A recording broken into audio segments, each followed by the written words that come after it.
Good morning मंडळी.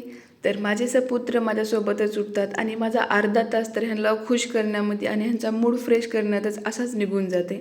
आणि सकाळी सकाळी ह्यांना टी व्ही बघायची होती. मग मी टी व्ही लावत नव्हते तर मला कट्टी म्हणत थू थू थू. मग मी पण म्हणजे चल कट्टी तर कट्टी. आणि मग नंतर त्याला टी व्ही लावून दिली आणि ब्रश केली. आणि तुम्हाला तर माहीत आहे थंडी कशी जोरात वाजायली. मग तुम्ही पण थोडं गरम पाणी वगैरे ब्रश करायला वापरत जावा. हे तर काही सांगण्याची गोष्ट नाही, एवढे तर तुम्ही पण शहाणे हो. मग नंतर मी एक चांगली सवय लावून घेतली आहे, ते म्हणजे सकाळी कोमट पाणी प्यायची. त्याच्यामुळं का होते चांगले असते. मग नंतर बच्चू, मी माझे कामं करण्यात बिझी होते आणि बच्चू इकडं मला डायनोसॉर बनून भीती घालण्यात बिझी होता.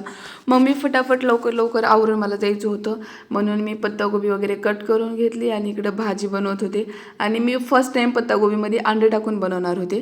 तुम्ही कधी बनवले का मला कमेंटमध्ये सांगा. मी पण पहिल्यांदाच बनवले. तर हे आज पाहुणा माझ्या घरी आलं आहे, म्हणजे माझ्या तोंडावर आणि लई दुखत होतं. आणि मी हे अंडं टाकून बनवलेली पत्तागोबी आहे ना, शपथ खूप छान झाली होती. मस्त गरम गरम चपाती आणि हे छान लागत होतं. माझ्या घरच्यांना ही रेसिपी आवडली.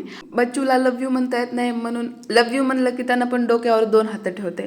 मग नंतर भाऊ आला. माझे लेकरं मामा मामीचे एवढे जबरदस्त फॅन आहेत, त्यांना मम्मी नसली तरी चालते पण मामा पाहिजे. सकाळी माझा सगळा स्वयंपाक झाला होता. 8 वाजेपर्यंत सगळं माझं आवरलं होतं.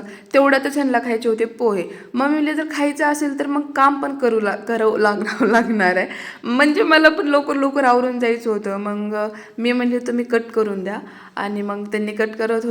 आम्ही चाय अगोदरच पिली होती, पण हे थोडंसं मागं पुढं झाले, म्हणून थोडंसं आता बघा काय नाही, ॲडजस्ट करा. आता एडिटिंगमध्ये होतं आहे असं. मला 2 आणि भाऊला 1 लेकरू झाले तरी आमचं बालिश पण गेलं नाही. तरी आम्ही लहानपणी जसं भांडून घेत होतो तर तसंच सेम सेम आत्ताही भांडून घेतो. आणि कधी कधी मारून पण घेतो. तर मग नंतर मी चपात्या वगैरे बनवल्या आणि मग आता हे दोघं पुरुष मंडळी गेली झोपायला. त्यांनी झोपले आणि बच्चूचं ध्रुवीचं पण मी सगळं आवरलं. मग मी जेवण केली ध्रुवीला घेऊन. तर हे होतं माझं मॉर्निंग रुटीन. Bye bye.